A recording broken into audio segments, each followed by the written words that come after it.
A paz do Senhor, meus queridos e amados irmãos, sejam todos bem-vindos ao nosso canal Descomplicando a Teologia. Se você é novo no canal, ainda não me conhece, sou pastor Giovanni Santos, pastor da Igreja Evangélica Assembleia de Deus daqui do estado da Bahia, sou filiado da CEADEB e também CGADB. E deste canal, Descomplicando a Teologia, você sempre vai estar contando vídeos da nossa escola bíblica dominical, é isso aí, da nossa famosa EBD.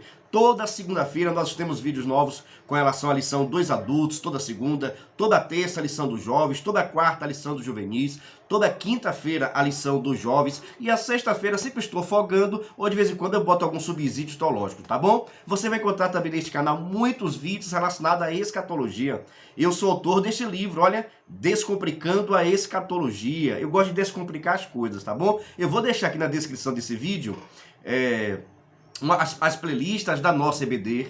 Vou deixar também uma playlist do curso teológico que eu faço com relação à escatologia, a disciplina de escatologia, do arrebatamento até Novo Céu e Nova Terra, e um link também caso você queira comprar este livro, tá bom? E hoje nós estaremos comentando a lição dos juvenis. Olha, a lição dos juvenis, que vai estar saindo na quarta-feira, a partir das 9h05 da manhã, às 9h05 vai estar sendo nosso vídeo. O nosso tema de hoje é Deus levanta profetas. Olha, Deus levanta profetas. Eu sempre digo que se você é professor da escola dominical, inicia com questionamento, conversando com seus alunos, perguntando o máximo possível. Mesmo às vezes que essas perguntas não terão resposta. E com a intenção, pastor, de ficar perguntando, é porque os alunos possam assim estar pensando, para que eles possam assim estar raciocinando. E alguns vão colocar também a sua opinião, e a partir daí você dá início à sua aula, tá bom? E já chama a atenção aqui, ó, Deus levanta profeta. E uma palavra de um jeito simples. Quem levanta profeta é Deus. Quem levantava e quem levanta profeta é Deus. Nenhum profeta se levanta por si só para falar a palavra, para trazer algo para trazer algo, a não ser que Deus mande, a não ser que Deus oriente. E o que nós temos visto ultimamente é que isso tem mudado muito, viu? O que tem profeta se levantando e dando o que nós chamamos de profetada não está no gibi. Talvez você já tenha visto isso acontecendo, viu? Mas é por isso que o comentarista da lição dos juvenis vem nos trazer esse tempo para que nós possamos assim despertar e estarmos analisando qual o comportamento, como é que Deus age, como é que Deus falava, qual era a função do profeta, como é que acontecia. Esse ofício ainda continua hoje ou acabou com João Batista, como diz a própria Bíblia Sagrada, né? E por que hoje existem os profetas de Deus? Aí nós vamos estar vendo daqui a pouquinho. Então essas indagações é para que você possa pensar, você possa raciocinar e assim você inicia a sua aula, tá bom? Vamos lá. Movimento, ponto 1 da nossa lição, movimento profético. As profecias, os profetas na Bíblia. Então, os profetas na Bíblia Sagrada. É necessário mencionar que o próprio Abraão, o próprio Moisés foi chamado de profeta. E nessa questão de profeta não está somente preso à questão da monarquia. Claro que ganhou um grande destaque por causa da necessidade de Deus sempre levantar o homem para trazer a palavra, para trazer orientação, seja para corrigir ou exortar, ou também despertar o povo para o Messias que viria também. Nós vamos estar vendo posteriormente também, tá bom? Então Abraão foi profeta, o próprio Moisés foi profeta também, Samuel foi profeta. Qual era o ofício dos profetas na antiguidade? Sempre foram a questão de conselheiros, levantava também, ou os conselheiros ficavam dentro do palácio, para que pudessem estar orientando os reis o que fazer e como conduzir também o povo. Muitos profetas também eram levantados dentro do povo para trazer a palavra para os sacerdotes e também para os reis. Então com isso eu estou querendo dizer o quê? Que o profeta sempre era levantado por Deus. Mas Deus tinha um homem certo, no lugar certo, na hora certa. Então era necessário que tivesse dentro do palácio profetas de Deus para que pudesse assim trazer a palavra. Mas muitas das vezes, esses profetas que viviam dentro do palácio, comiam na mesa do rei, acabavam se desviando do seu propósito. Acabavam profetizando aquilo que o rei queria que fosse profetizado. Falava aquilo que o sacerdote queria que fosse assim falado. Então quando esses profetas falhavam, ficava do lado do rei, o que é que Deus fazia? Deus ia dentro do povo, no meio do povo e tirava um profeta. E esse profeta entrava lá no palácio, entrava lá no reino e profetizava contra o próprio rei. Isso que era ousadia e na direção do Senhor. Mas esses profetas não falavam somente segundo a sua própria vontade, não, porque achava que era errado, ia lá e botava o dedo. Não, era Deus que levantava. E isso daí era a vontade de muitas pessoas. Muitas pessoas tinham vontade de ir lá botar o dedo na cara do rei e dizer: tu tá errado, tu tá dizendo o povo. Muitas pessoas tinham essa vontade. Só que essa vontade, irmão, as nossas vontades não estão aqui para ser feitas, para ser seguidas. Nós devemos fazer a vontade de Deus e esperar Deus agir. Então já esses profetas, quando Deus levantava, ia lá diante do palácio, profetizava contra até a morte do próprio rei, era assim profetizado. Mas isso porque estava na direção de Deus e na vontade do Senhor. E mesmo na direção de Deus, mesmo segundo a vontade do Senhor, muitos desses profetas sofreram, chegaram até a morrer por causa da sua profecia, por causa da sua palavra. Hoje em dia é diferente, né? Quanto mais profeta tiver, mais os profetas querem honra, querem ter salários gordos, né? Querem ter vantagens, querem estar nos melhores lugares, né? Eita, Jesus, como as coisas mudaram, viu? Coloque aí nos comentários o que você acha dos profetas de antigamente e o que você acha também dos profetas atuais, tá bom? Vejamos, o serviço dos profetas, esses mensageiros do Altíssimo foram extremamente importantes, de grande importância na história do povo de Deus. Por quê, irmãos? Se não fossem os profetas para pregar contra o próprio reino, o próprio rei de Israel, a nação cada vez mais ia pecar. Porque os reis, irmãos, faziam muito acordo para que não pudesse ir à guerra. Então, quando o rei não quer ir para a guerra, faz acordo com seus inimigos. E foi que Deus deixou bastante claro que Israel não deveria fazer acordo com os inimigos, porque esses inimigos iam corromper o coração de Israel. E foi exatamente o que o povo fez. Lembra a nossa história de Salomão? O homem cego, o homem mais sábio da terra, mas no entanto o seu coração, por tanto ter casado com as mulheres não judia, e acabou convertendo o seu coração ao mal. Então era esse o grande perigo, exatamente o que Deus não queria. E os sacerdotes que lá estavam, os profetas que já estavam dentro do palácio, acabaram se corrompendo também. Até porque quem quer morrer, quem quer perder a sua própria vida, quem quer ver seus filhos sendo mortos? Ninguém. Então acabavam cedendo à pressão dos reis e dos sacerdotes para que pudesse profetizar segundo a sua própria vontade. Mas Deus sempre levanta o homem. Deus sempre levanta a mulher. Deus sempre levanta o vaso para trazer a sua palavra. Agora, como eu disse anteriormente, deve ser no tempo de Deus e na hora de Deus. Nós não estamos aqui para emitir as nossas próprias opiniões. O que eu vejo muita gente acontecendo é isso. As pessoas não gostam de uma coisa e ficam dizendo que Deus mandou dizer porque não está gostando. Não é Deus não, é você que está falando. Vigia a terra, vigia com isso, tome cuidado, porque quando Deus levanta também, Ele também lhe garante, Ele protege, Ele livra se for o caso, e mesmo se morrer, você vai morar no céu. Agora, se você se levantou para falar o que Deus não mandou, você poderá morrer e ainda vai para o inferno. Então devemos esperar o tempo de Deus agir e operar sobre as nossas vidas e também na vida do outro, tá bom?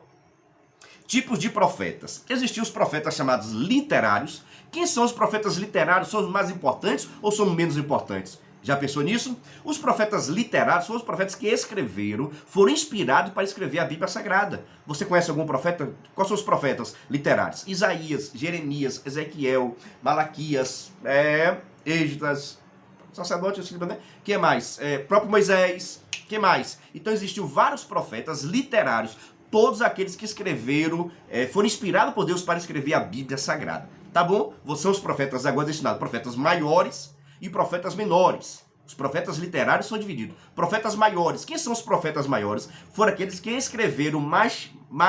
Os seus livros são maiores. O livro de Jeremias, o livro de Ezequiel, o livro de Daniel, o livro de Isaías, de Jeremias. Então são livros grandes. Então são chamados profetas maiores. Não é por causa do tempo que profetizou, mas sim pelo tanto de que escreveu. Tá bom? São 5 os profetas menores. Ou profetas maiores são 5.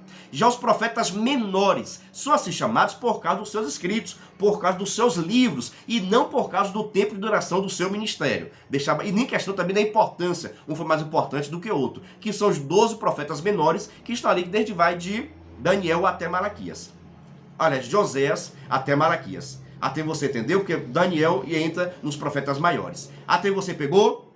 E os profetas não literários foram profetas, grandes homens de Deus, que também não escreveram nenhuma linha, não escreveram nada. Você pode citar algum aí? Vamos, veja só, né? Elias, Eliseu, Miqueias, todos esses, Natã, todos esses profetas foram grandes homens de Deus, mas não foram literários, ou seja, não tiveram inspiração para escrever a Bíblia, tiveram inspiração para falar de Deus. Deus deu a profecia e ele assim entregou ao povo de Israel. Tá bom? A despeito desses profetas, terminou ali com Malaquias. Malaquias, ali, dos profetas literários, foi o último profeta literário assim a ter essa revelação de Deus para escrever a Bíblia Sagrada. Oh, glória a Deus! E já vou dizendo, se você estiver gostando do nosso vídeo, estiver entendendo, está sendo útil, vai lhe ajudar na sua escola bíblica dominical, se inscreve no nosso canal, ative o sininho, dê seu comentário. É de suma importância para que você possa estar comentando, para que assim mais pessoas possam adquirir também conhecimento. Quanto mais você dá um like, quanto mais você comenta, você se inscreve no meu canal, o YouTube vai divulgar o canal para outras pessoas, tá bom? Me ajude que eu te ajudo. É como diz o povo aí novo, né? É nós. E se vacilar, é nós de novo. Só brincadeira, meu, pra gente distrair um pouquinho, tá bom? Vejamos. Isso é até interessante também essa minha fala. Porque, veja só, irmãos, tem muitas pessoas que pensam que ser homem ou mulher de Deus tem que ser sério. Não, porque eu não posso brincar. Não, irmãos, não tem nada a ver isso não, irmãos. Tem pessoas que pensam, irmãos, que os profetas eram pessoas arrogantes, pessoas sérias, que não brincavam, que não davam risada. Isso não tem nada a ver com o cristianismo. A Bíblia diz que o coração alegre formoseia o rosto. Olha, então sou uma pessoa feliz, sou uma pessoa alegre, por isso que eu sou bonito assim, tá vendo? Se você concorda, dá um brado de glória aí, viu? Então, irmãos, ser grande homem de Deus ou mulher de Deus não quer dizer que você precisa, irmãos, estar sério, ser fechado, não brincar com ninguém, não falar com ninguém. Isso não é sinônimo de santidade. Muitas das vezes pode até soar como arrogância. Também não estou dizendo que nós, como grandes homens de Deus, nós podemos estar em tudo que é conversa, não podemos. Podemos sentar em tudo que é mesa, não podemos. Nós devemos saber que existe um limite, e esse limite Deus colocará dentro do nosso coração, até onde nós podemos ir, até onde nós não podemos ir. Tá bom? A missão dos profetas, a perseguição aos profetas. Terceiro ponto aqui, tá bom? Todos no segundo item, no terceiro ponto. A missão dos profetas. A missão de um profeta é, claro, entregar a mensagem de Deus, seja qual for e para quem for. Seja para um rei, autoridade política, seja para quem for. O próprio nome profeta significa aquele que fala em lugar do outro. Em outras palavras, o profeta é aquele que fala em nome de Deus, por Deus. Ele fala segundo a palavra de Deus. Ou seja, a palavra do profeta não veio do coração dele. A palavra do profeta não veio do seu entendimento, não veio do seu conhecimento. A palavra do profeta veio pelo próprio Deus, inspirou o profeta assim falar.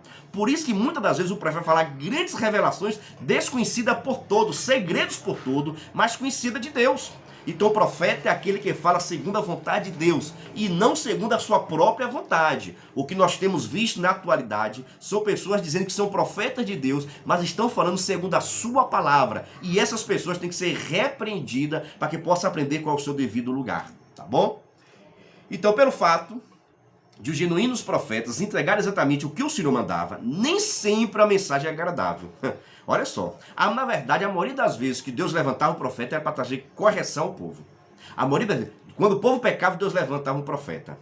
E se você for ver, Deus levantava os profetas quando o rei falhava, quando o sacerdote falhava, então Deus pegava do meio do povo e levantava um sacerdote, levantava um profeta. Em outras palavras, os profetas são levantados quando todo mundo falha, quando as lideranças falham, aí Deus pega do meio do povo e levanta um para trazer o povo para a correção, para colocar novamente o povo na direção e na vontade de Deus. Agora, na maioria das vezes, ou em todas as vezes, essas palavras não vão trazer alívio, vão trazer, na verdade, exortação, prevenir o povo que se vocês continuarem no pecado, vocês vão para o inferno. Se vocês continuarem no pecado, vão vir o Babilônia, vão vir o cativeiro assírio. Se vocês continuarem no pecado, Deus vai entregar vocês na mão do inimigo. Então a palavra vai ser a palavra, irmãos, de exortação. E nós precisamos aceitar a palavra agradável ou que seja ruim, mas nós precisamos aceitar o castigo de Deus, porque Deus só castiga aquele que Ele ama. Agora, o que nós queremos hoje, ninguém quer falar mais, irmãos, palavra de correção, palavra dura, ninguém quer mais. As pessoas só querem palavra de elogios. Palavras de você vai receber, receba. É tanto recebe hoje na igreja que a gente não tem nada de tanto receber, viu? Só o sangue de Jesus. Você concorda comigo? Deixa os comentários aí. Vejamos. A mensagem profética da esperança. É claro que os profetas também, irmãos, todos os profetas chamavam o povo para arrependimento, mostravam o pecado do povo, chamavam o povo para arrependimento e sempre apontava que haveria um dia que Deus teria o seu reino, que Deus teria o seu Messias, que Deus teria seu ungido, e esse ungido libertaria o povo. Olha, então sempre trazer essa palavra de esperança, irmãos, porque também nós precisamos ter esperança. A vida não terminou, não está nada acabado não, nós precisamos nos colocar na direção e na vontade de Deus. Então, quarto ponto aqui, os falsos profetas. Aqui agora, irmão, que não falta não, viu? Acautelai-vos dos falsos profetas, discernindo o espírito de engano. Em outras palavras, é o seguinte, irmãos, falsos profetas sempre existiram. Porque na verdade a questão de ser profeta, irmãos, já existiam profetas das outras nações, dos outros deuses também existiam profetas. O profeta era aquela liderança, era uma liderança dentre os deuses existentes. E Deus também tinha os seus profetas. Só que esses profetas, irmãos, tinham que seguir a vontade do Deus. E muitas das vezes esses profetas, por causa de ganhar alguma coisa, por causa de ter algum tipo de benefício, por causa de receber alguma premiação, por causa do dinheiro, por causa do poder, por causa da sua posição, por causa do seu status, muitas das vezes eles não faziam a vontade de Deus, ou não falavam o que Deus queria, porque seria punido, seria castigado, perderia seus privilégios. Então o que muitos sacerdotes, o que muitos profetas faziam, eles seguiam a vontade do rei de sacerdote, porque assim eles não teriam consequências nenhum, assim eles não seriam punidos pelo rei ou pelo sacerdote. Agora o que aconteceu? Quem castigava era Deus. Então muitas das vezes o homem prefere fugir da mão do homem para que na mão de Deus. O homem prefere desobedecer a Deus e obedecer ao homem, não sabendo que isso arrecada muitos prejuízos na vida da pessoa. E nós precisamos ter muito atento, irmãos, pelos falsos profetas. Como identificar, pastor, um falso profeta? Se aquilo que ele profetizar realizou, ele é um profeta. Um grande segredo é isso. Veja, a profecia dele concretizou, se realizou. Se ele profetizou em nome de Deus e a profecia não aconteceu, é porque ele é um falso profeta. Porque se Deus falou, vai cumprir. Se Deus mandou, está dito e aquilo vai estar acontecendo da forma que Deus mandou. Amém? Então, pastor, todo profeta que profetizar e acontecer é de Deus? Não também. É isso aí. Por quê? Como assim? Porque o próprio inimigo, irmãos, ele pode usar a pessoa. O próprio inimigo, ele pode fazer com que aquela profecia possa se concretizar. Ele pode trabalhar nos bastidores para que isso aconteça. Até porque o inimigo, o diabo, ele tem poder de cair fogo do céu se assim for necessário. Ele pode se transformar em anjo de luz. Então, mesmo se a profecia acontecer, você deve olhar o depois. Quem foi que profetizou? Qual o objetivo desse? E qual foi o conselho? Porque tem muitas pessoas, se a própria Deuteronômio vai falar muito sobre isso, que mesmo se a profecia cumprir, e depois da profecia cumprida, o profeta chegar a dizer, vamos adorar outros deuses, seja anátema, seja amaldiçoado, porque é falso profeta também. Por que isso? Porque tem que estar, irmãos, a vida tem que estar também diante do altar. Deu para perceber? Não adianta somente acontecer um milagre. Tem que acontecer um milagre, mas o nome de Deus tem que ser exaltado. O nome de Deus tem que ser agradecido. Então, mesmo que a profecia aconteça, você tem que ver pós-profecia qual vai ser o comportamento. Vai querer honra, vai querer glória, vai querer destaque, vai querer prêmio, vai querer ser reconhecido. Se tais homens quiserem assim, porque não foi Deus que profetizou, e tenha certeza que mais cedo ou mais tarde, Deus vai revelar que aquele negócio, aquela situação, aquela profecia foi falsa. E estará envergonhando todos aqueles que profetizaram falsamente e condenando também. É palavra dura, meu irmão. Agora, essa é a palavra e a vontade de Deus também para conosco. Mas, por fim, já para encerrar a nossa lição, sempre eu deixo, né, a melhor parte por último. Com relação hoje, irmãos, o que você vê os profetas? Pastor, existe profeta hoje como Antigo Testamento? Não. Eu conheço até alguns pastores, alguns pregadores também, que pensam que são profetas do Antigo Testamento. Quer viver como se fosse no Antigo Testamento, não, crente não pode isso, não pode aquilo, e tudo é pecado, e tudo o diabo, Deus vai castigar. Eu falo que tem pessoas, irmãos, que até quando vai ler a Bíblia, só lê castigo, só lê punição. Você já olhou? Eu conheço muitas pessoas assim, que quando lê a Bíblia só lê punição, só lê que Deus vai te matar, Deus vai te castigar. É porque eu acho que essas pessoas têm vontade de ser profetas como foram no Antigo Testamento, não sabendo eles que eles próprios não conseguiriam cumprir a lei. E às vezes quer com que o outro cumpra aquilo que ele próprio não consegue assim cumprir. Então, se você for observar, irmãos, não temos mais o ofício de profeta. Esse é profeta de Deus. Não existe mais. Agora existe sim, perdoe, o ofício. O dom do profeta existe. Deus pode levantar um profeta para trazer uma revelação, uma exaltação. Isso Deus pode. Então o dom existe. O dom do profeta, de profecia, existe. Não existe mais o ofício. Esse é profeta. Tanto na sua igreja, normalmente não é para ter. Na igreja Assembleia de Deus, por exemplo, tem pastor, tem evangelista, tem diácono, tem auxiliar, tem líder e tal, mas profeta não tem. Agora, o dom de profecia existe ainda, está no meio da igreja, está dentro da igreja. Não existe mais o ofício de profeta. Tá bom? Em outras palavras, vigiemos, irmãos. A maior profecia está aqui na Bíblia Sagrada. A maior profecia está na Bíblia Sagrada. Ela sempre tem que ser observada, tem que ser atendida, tem que ser cumprida, para que as bênçãos de Deus recaiam também sobre as nossas vidas. Gostaram da nossa xícara aí? Dá um brado de vitória. Eu vou falar com você o seguinte. Se você gostou do nosso canal e interessou, faz o seguinte. tire um print assistindo os meus vídeos e me marque lá no Instagram, tá bom? Pastor Giovanni Santos, me segue lá. E lá também estou respondendo perguntas, viu, de escatologia. Pode me perguntar. Lá o quadro é Você Pergunta e eu respondo, tá bom? Patrocinou e até o próximo vídeo.